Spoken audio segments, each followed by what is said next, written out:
अज्ञानतिमिरान्धस्य ज्ञानाञ्जनशलाकया चक्षुरुन्मिलितं येन तस्मै श्रीगुरुवे नमः। श्रीचैतन्यमनोभीष्टं स्थापितं येन भूतले स्वयं रूपकदा मह्यं ददाति स्वपदान्तिकम्। नमो विष्णुपादाय कृष्णप्रेष्ठाय भूतले श्रीमते भक्तिवेदान्त स्वामिनिति नामिने। नमस्ते सरस्वते देवे गौरवाणी प्रचारिणे निर्विशेषशून्यवादी पाश्चात्यदेशतारिणे।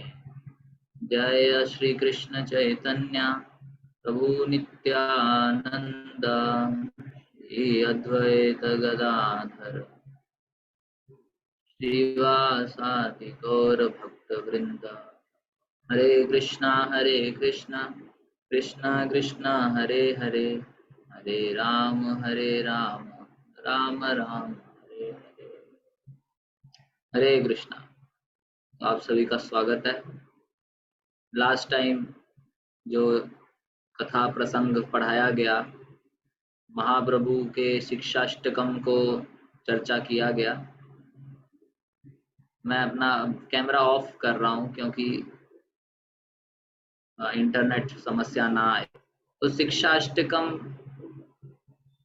जो पढ़ाया गया था चैतन्य महाप्रभु द्वारा लिखित रचित शिक्षाष्टकम, तो प्रेम तक पहुंचने का एक क्रम रहता है।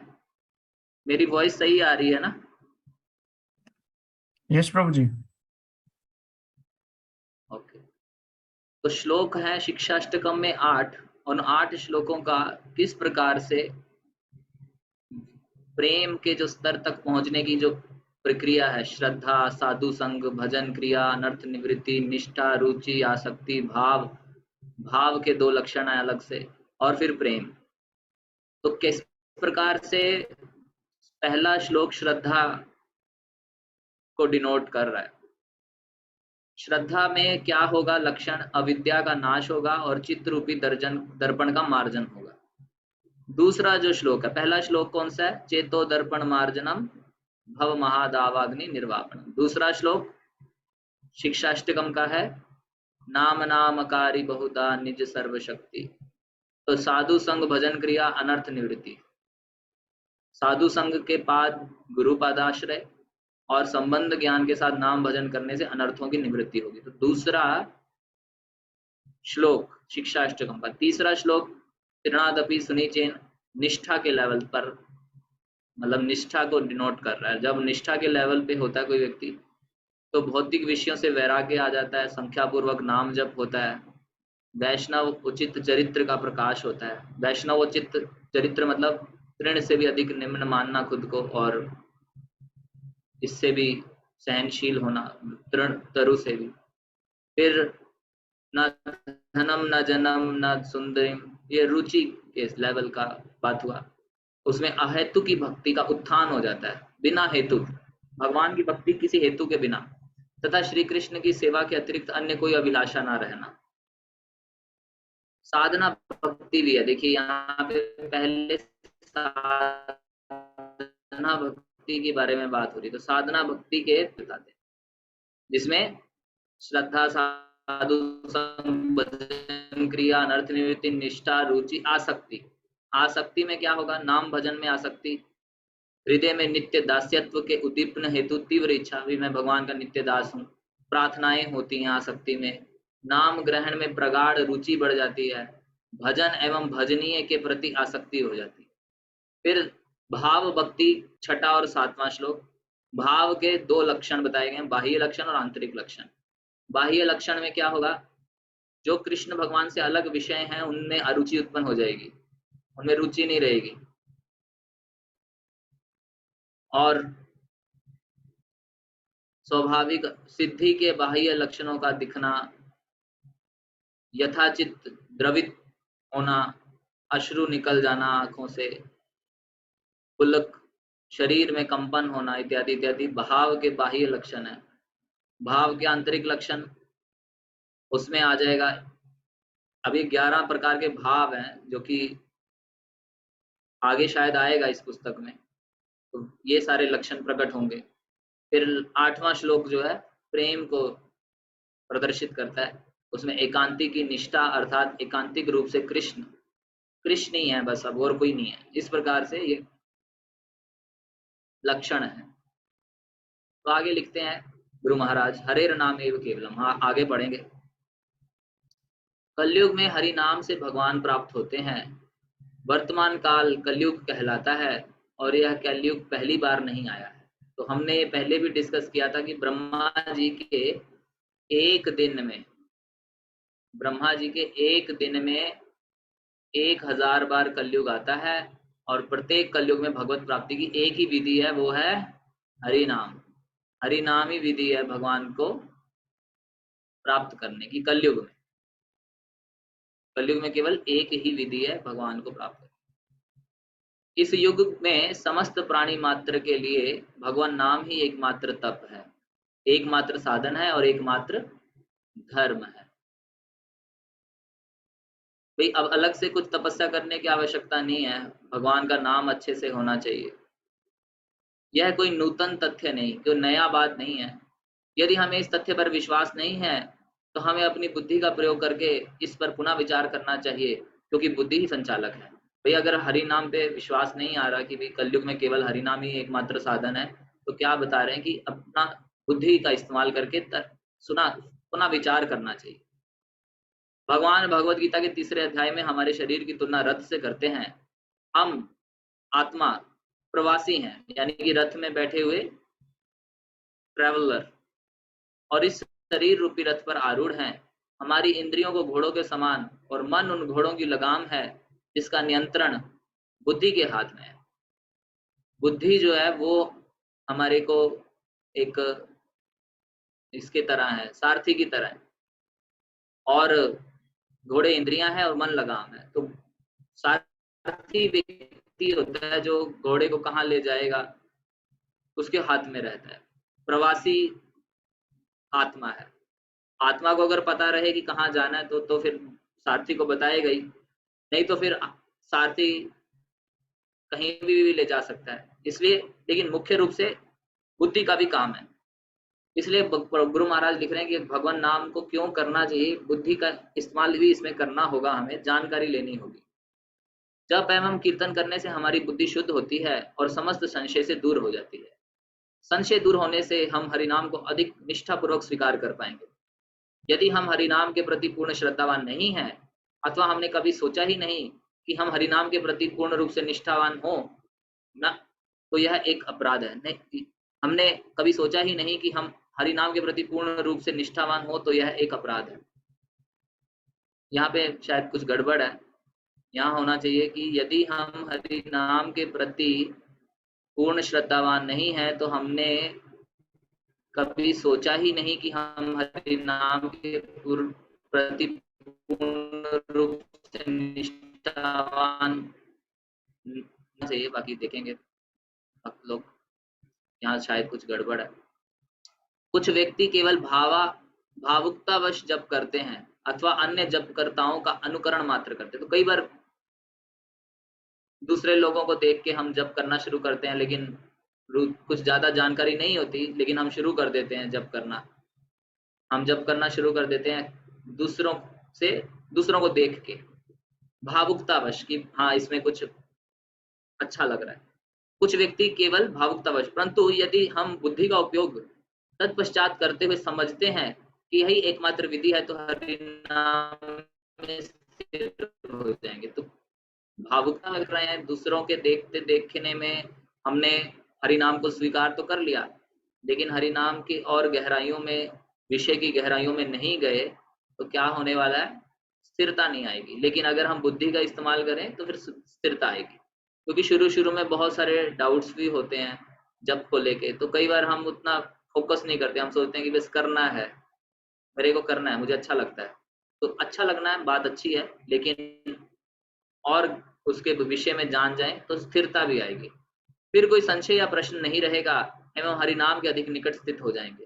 केवल इतना ही नहीं, बल्कि हरिनाम भी हमारी ओर अग्रसर होगा, क्योंकि हमने शुरू में ही पढ़ा था, हरि नाम इज नॉट, भगवान से अलग नहीं है।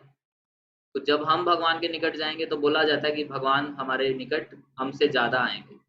ये यथा माम प्रपद्यन्ते, हम हरि नाम की शरण लेंगे तो नाम प्रभु हमारे अधिक निकट आएंगे एवं हमारे अंतःकरण में प्रवेश करेंगे, वास्तव में स्वयं हरि प्रवेश करेंगे। तो नाम जब हम ले रहे हैं तो नाम भगवान से अभिन्न है, ऐसा बताया जाता है। हीरे मोती जैसे, मतलब बहुत कीमती है, अमूल्य है। हमारे पास सोना हो, हम फेंक देंगे उसको ऐसे। मान लीजिए सोना है हमारे पास, सोने की मोती मोती टाइप के सोने की बनी हुई है, सोने की माला है, हम ऐसे नहीं फेंकेंगे। उसी प्रकार हरि नाम कितना बहुमूल्य है, इसके विषय में एक बार एक स्टोरी आती है। सनातन गोस्वामी के पास एक व्यक्ति पारस मणि लेने आते हैं, तो सनातन गोस्वामी बोलते हैं कि वहां कचरे में मैंने फेंका है, उसको तुम जाके ले लो। तो व्यक्ति कचरे में जाता है और पारस मणि ले लेता है, लेकिन उसको मन में आता है कि भाई ये व्यक्ति पारस मणि को कचरे में फेंका है, इसके पास हो सकता है कोई और बड़ी वस्तु है।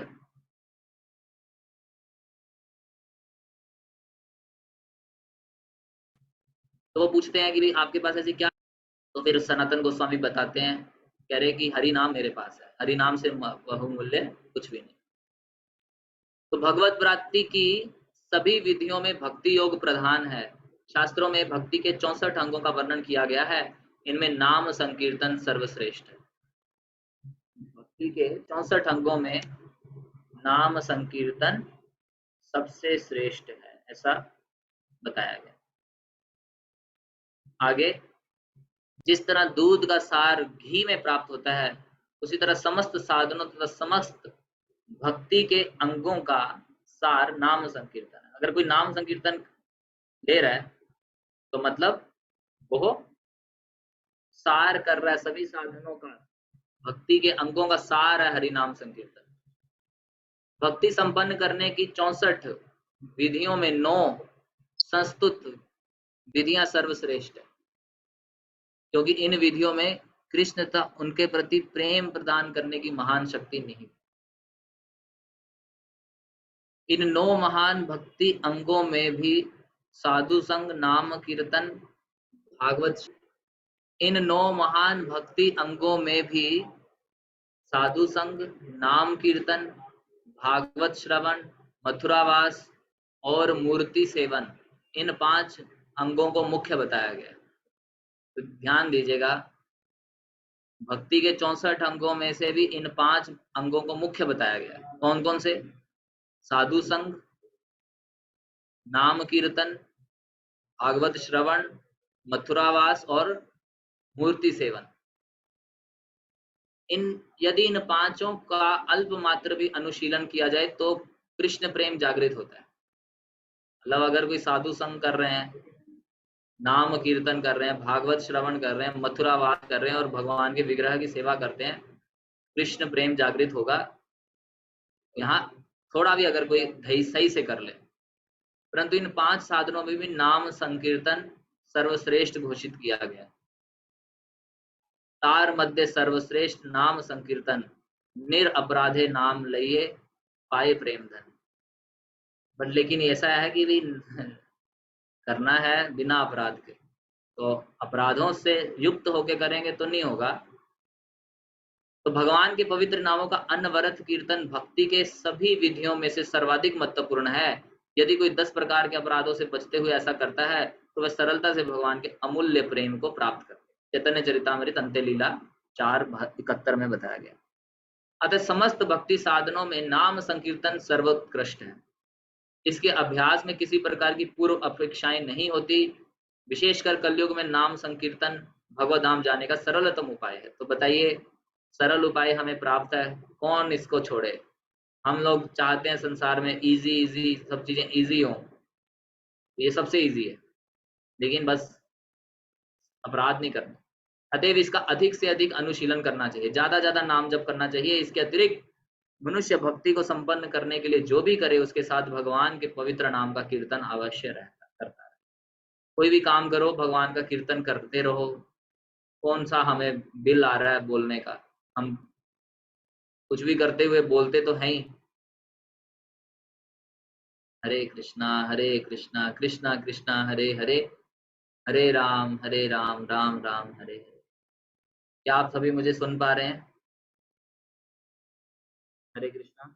प्लीज आप लोग यस प्रभु जी, हैंड रेज या सुन कुछ पा ऐसा रहे हैं। करके बताइए। महान सिंह प्रभु।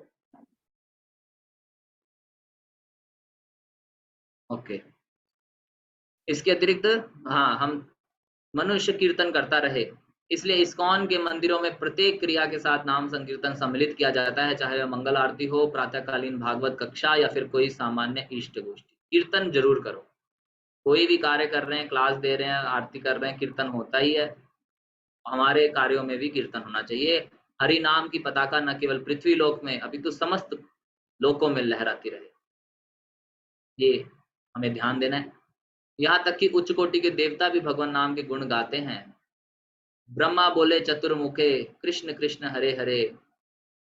ब्रह्मा जी सृष्टि के रचयिता हैं, वे भी कृष्ण हरे कृष्ण कृष्ण कृष्ण हरे हरे, हरे राम राम राम हरे हरे का जप करते हैं।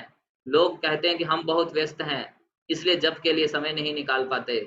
भला ब्रह्मा जी से अधिक व्यस्त कोई हो सकता है क्या? महादेव पंचमुखे, राम राम हरे हरे। देवों के देव महादेव भी राम नाम का निरंतर जप करते हैं। जब भगवान पृथ्वी पर प्रकट होकर कोई लीला करते हैं या फिर किसी कुख्यात असुर का वध करते हैं, तब सभी देवता एकत्रित होकर संकीर्तन करते हुए परम आनंद का आस्वादन करते। तो कई बार हम सुनते हैं ना, देवताओं ने फूल बरसाए, भगवान ने उसको मार दिया, देवताओं ने ऊपर से फूल बरसाए। तो फूल खाली ऐसे ही नहीं बरसाते, वो हरे कृष्ण महामंत्र का कीर्तन करते हुए फूल बरसाते हैं भगवान को। तो एक बार जब हरिद्वार में 4 कुमार कथा कर रहे थे, तब भगवान वहां प्रकट हुए, साथ में इंद्र आदि देवता भी आए और सभी भावपूर्ण कीर्तन करने लगे। पद्म पुराण के भागवत महात्म्य में वर्णन आता है, प्रहलाद अस, प्रहलाद अस्तालधारी। ये मैं नहीं पढ़ने वाला, आप लोग इसे पढ़िएगा। मैं इसका अनुवाद पढ़ूंगा। हरिद्वार में संकीर्तन के दौरान ताल देने वाले प्रहलाद थे। जब हरिद्वार में चतुर कुमार कथा कर रहे थे तो भगवान वहां प्रकट हुए। तो संकीर्तन में जो ताल बजा रहे थे, ताल देने वाले, ताल मतलब ये जो जब हम गाते हैं तो उसके कुछ लय और ताल होती हैं, तो संकीर्तन में ताल देने वाले प्रहलाद महाराज थे। उद्धव जो है झांझ मजीरा बजाते थे, नारद जी वीणा लिए हुए थे, अच्छा स्वर होने के कारण अर्जुन गाते थे, इंद्र मृदंग बजाते थे, सनक सनंदन आदि चतुर सन जय ध्वनि करते थे, और व्यास पुत्र सुखदेव अपनी रसीली रचना से विभिन्न रस और भावों की व्याख्या करते थे। इस प्रकार सभी भगवान के नाम संकीर्तन में तल्लीन थे। देवराज इंद्र मृदंग बजाने में अत्यंत दक्ष है। बहुत सुंदर बात हमें पता चली कि देवराज इंद्र जो है दक्ष हैं, भगवान के कीर्तन में मृदंग बजाने में दक्ष हैं। वे देवता हैं, जिसमें दिव्यता है वही देवता है, परंतु जो अपने भावों तथा कार्यों में दिव्य नहीं, वे देवता नहीं हो सकते। भगवान में, भगवत गीता में भगवान कहते हैं, सततम कीर्तयन्तो माम, मेरे भक्त सतत मेरा कीर्तन करते हैं। क्योंकि देवता भगवत भक्त हैं, इसलिए वे सदैव हरि के गुण गाते रहते हैं। तो कई बार लोग पूछते हैं कि भगवान हमेशा देवताओं का पक्ष लेते हैं, तो भाई पक्ष लेंगे ही, वो भक्त है। भगवान के राम कृष्ण हरि नारायण इत्यादि नामों की तो बात ही क्या है। अन्य धर्मीय व्यक्तियों के अल्लाह खुदा इत्यादि नामों की भी प्रचुर महिमा है। भगवान के नाम तो अनेक है। कोई उन्हें, हमारे जो हमने शुरू में पढ़ा था, भगवान के मुख्य नाम रहते हैं, कृष्ण उनमें सर्व प्रमुख हैं, हरि नारायण इत्यादि और भी भगवान के नाम है। तो कई उन्हें अल्लाह खुदा कह के भी पुकार रहे हैं। भगवान को किसी भी नाम से आवाहन करें, वे सबकी भाषा समझते हैं। केवल आवाहन कर्ता के ध्यान में यह बात होनी चाहिए कि मैं भगवान को पुकार रहा हूँ, फिर नाम चाहे कोई भी हो। अप जल पानी नीर वाटर, ये सभी नाम से इसको पुकारा जाता है, जल मिलता है। जब हम ये पुकारते हैं अप दे दो, तो पानी देगा कोई, जल पानी नीर वाटर। इसी प्रकार भगवान के नामों को समझना चाहिए।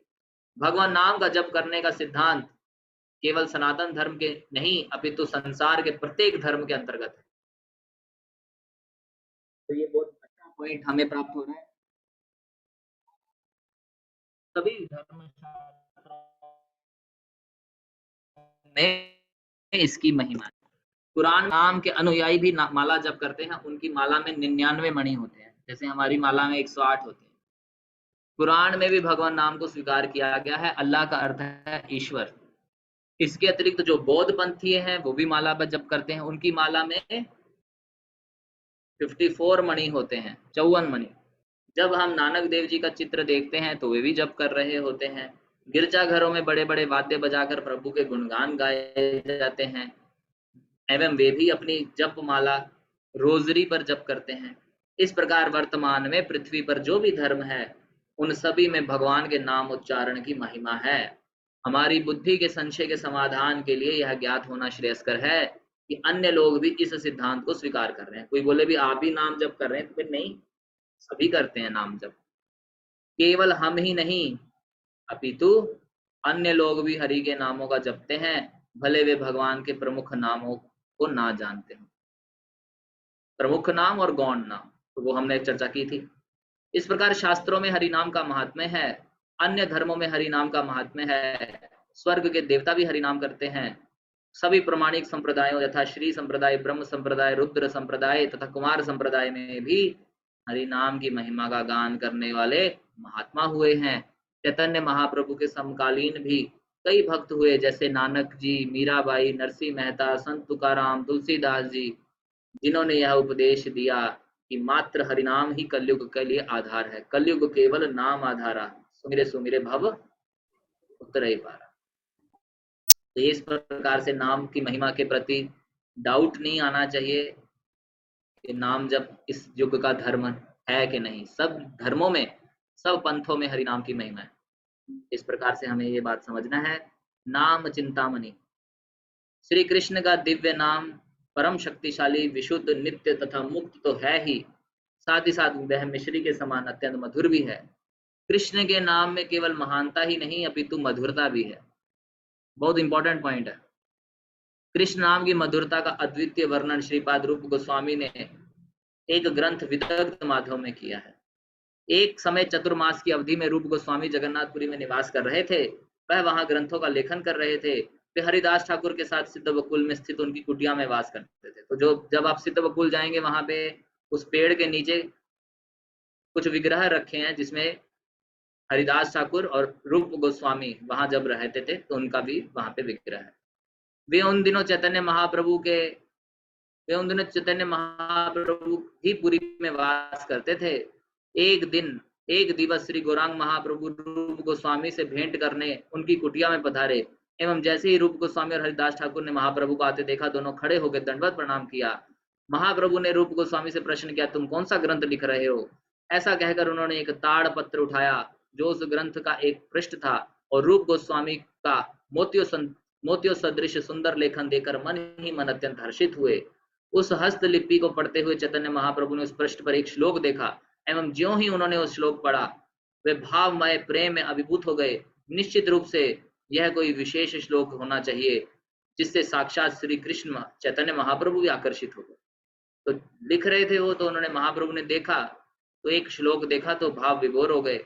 यह श्लोक विदग्ध माधव नामक ग्रंथ का है, जिसमें श्री रूप गोस्वामी ने नंदी मुखी, सांदीपनी मुनि की कन्या तथा राधा रानी की सहचरी और पौर्णमासी, सांदीपनी मुनि की माता, ये ध्यान दे सकते हैं। नंदी मुखी कौन है? सांदीपनी मुनि की कन्या है। और पौर्णमासी कौन है? सांदीपनी मुनि की माता है। एक कन्या और माता के बीच में संवाद हो रहा है। कृष्ण नाम के माधुर्य का अत्यंत सुंदर वर्णन तो रूप गोस्वामी ने वो लिखा था। क्या था उसमें?